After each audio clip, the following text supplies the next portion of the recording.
Como ya les había dicho la semana pasada, hoy vamos a ver las medidas de dispersión, que ustedes tuvieron que investigar un poquitito, em, que son, hay varias, las tres principales son la varianza, se llaman así, la desviación típica, entonces se va a ver la letra, la desviación típica, y el coeficiente de variación.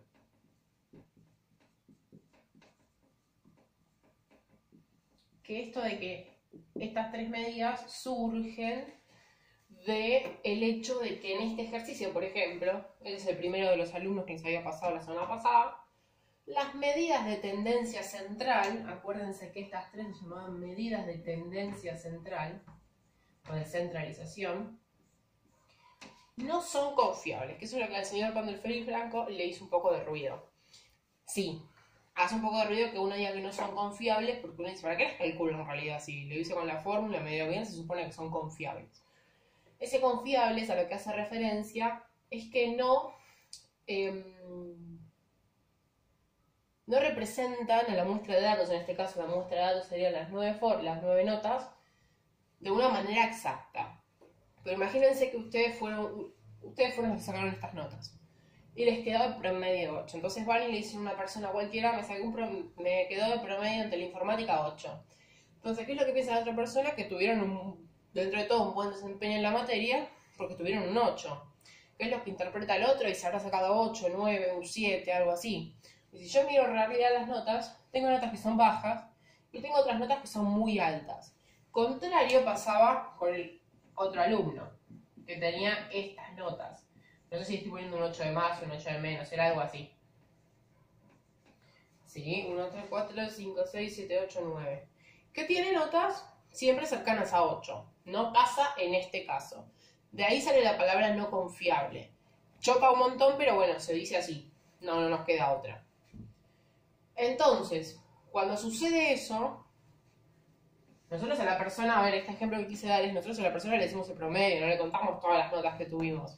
Entonces uno interpreta que cuando uno le dice un 8, un 9, un 10, es, bueno, tuviste un desempeño tal que te sacaste esa nota, o sea, tuviste notas cercanas a ese número. Y la verdad es que acá no sucede.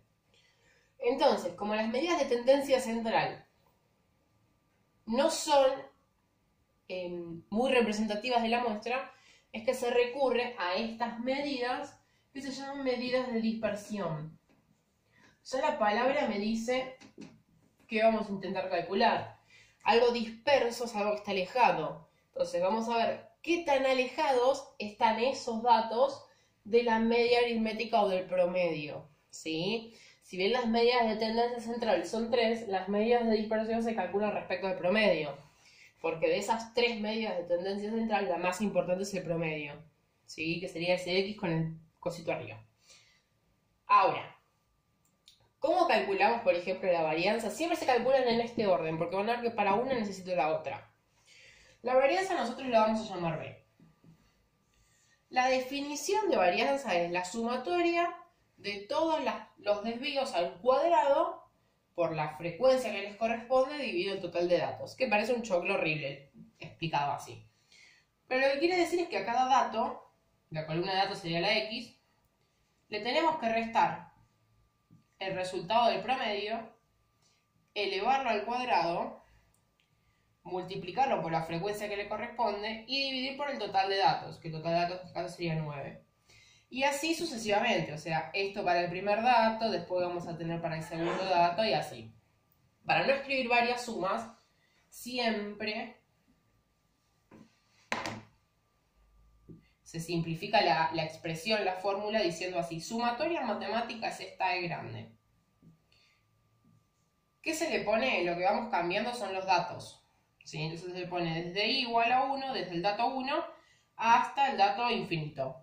Porque acá no sabemos cuántos datos son en general. Es una fórmula general.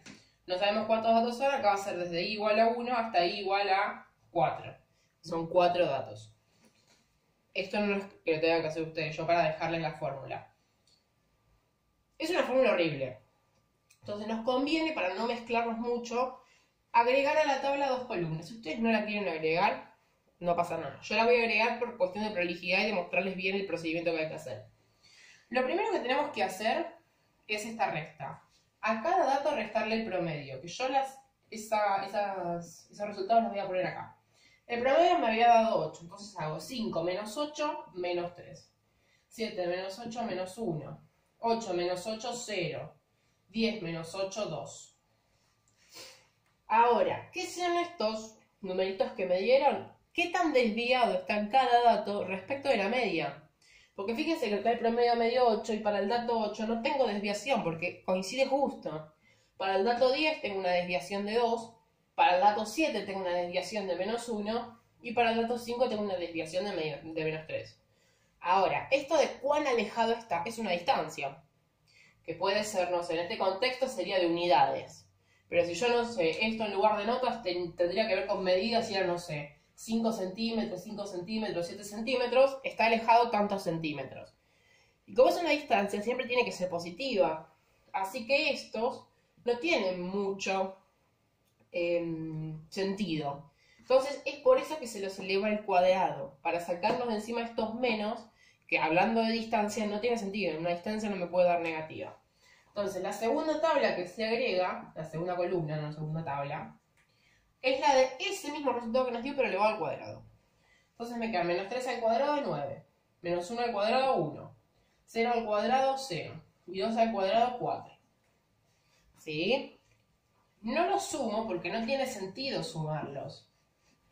Son cosas que estoy calculando para después poder llegar a lo que sí me interesa calcular, que es la varianza. Yo voy a borrar esta fórmula general. ¿Qué me decía? A cada uno de esos desvíos al cuadrado, o sea, cada uno de los datos que está acá, lo tengo que multiplicar por la frecuencia que le corresponde y a todas esas sumas dividirlo por la cantidad total de datos. Entonces vamos a hacer eso. El primer desvío es este, 9. ¿Por qué frecuencia le corresponde a 9? Y 2. Otra suma. 1 por la frecuencia que les corresponde sería 1 por 2. Otra más es 0 por la frecuencia que le corresponde, más el último que es 4 por la frecuencia que le corresponde. Y dividido todo por 9. 9 por 2, 18. 1 por 2, 2. 0 por 1, 0. 4 por 4, 16. Dividido 9. Entonces me queda 20 más 16, 36. Dividido 9, 4. Entonces, la varianza me dio 4. Lo voy a escribir acá al costadito. La varianza me dio 4. Ahora, así sola la varianza no tiene sentido. ¿Sí? Es un dato que se calcula aparte para poder calcular la desviación típica, que es la que más sentido tiene en estos ejercicios. ¿Por qué no tiene sentido la varianza? Acá capaz no se nota mucho, pero imagínense que cambiamos el contexto del problema y en lugar de notas, de calificaciones, es la medida en centímetros de determinada, no sé, de determinado objeto. Entonces, si era medida en centímetros, el dato X se mide en centímetros, ¿estamos de acuerdo? Y el promedio también medía en centímetros, ¿sí? Cuando hice la resta, tengo algo que está en centímetros restando por otra cosa que está en centímetros, el resultado también me va a dar en centímetros. Y ahora cuando va al cuadrado ya no me dan centímetros, me darían en centímetros cuadrados. O sea, si cambiamos el contexto del problema, la varianza me dio 4 centímetros cuadrados. O sea, diría, los datos están alejados del promedio en 4 centímetros cuadrados. No tiene sentido, porque si yo estoy trabajando con la unidad de centímetros cuadrados no tienen nada que ver. Porque esto es longitud y esto estaríamos hablando de área, no es lo mismo lo que estamos comparando. Entonces, ¿cuál es en realidad la que se usa? La desviación típica, que no es un 6, ¿sí? Es más como una G, es una cosa así. Yo siempre la escribo como un 6 porque lo escribo rápido, pero sería algo así. Esta desviación típica se calcula súper sencillo porque es la raíz cuadrada de la varianza. Entonces, si la varianza me dio 4, el desvío típico o el desvío estándar va a ser 2.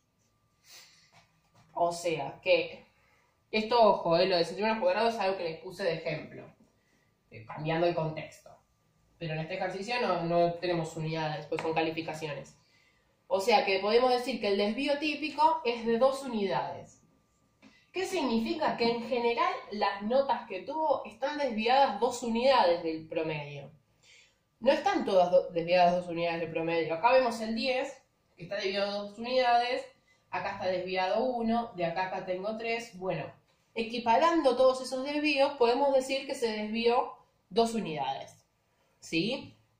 Ahora, ¿qué es el coeficiente de variación? Voy a borrar esto, total, ustedes pueden pausar el video, no pasa nada.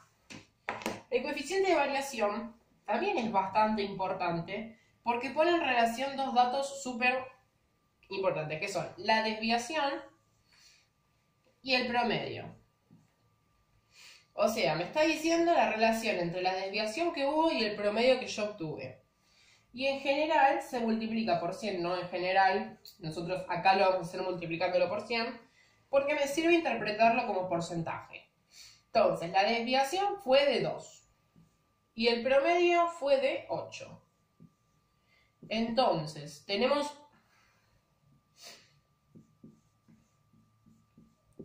sería un cuarto, que es 0,25, y 0,25 por 100 es un 25%. ¿Cómo interpreto esto? Que el 25% de los datos están desviados. No son un montón, pero tengo un 25% de esa cantidad de datos que tiene alguna desviación respecto del promedio. ¿Sí? Lo ideal sería, para que un estudio sea excelente, que la desviación me dé 0 y que el coeficiente de variación me dé 0, porque ¿qué me estaría diciendo? Que ninguno de los datos, o sea, el 0% de los datos, está desviado respecto al promedio. ¿Qué caso sería ese? Y un chico que se sacó, no sé, todas las notas 9 y le quedó de promedio 9. ¿Sí? Ahí vemos que no hay ninguna desviación respecto al promedio de los demás datos.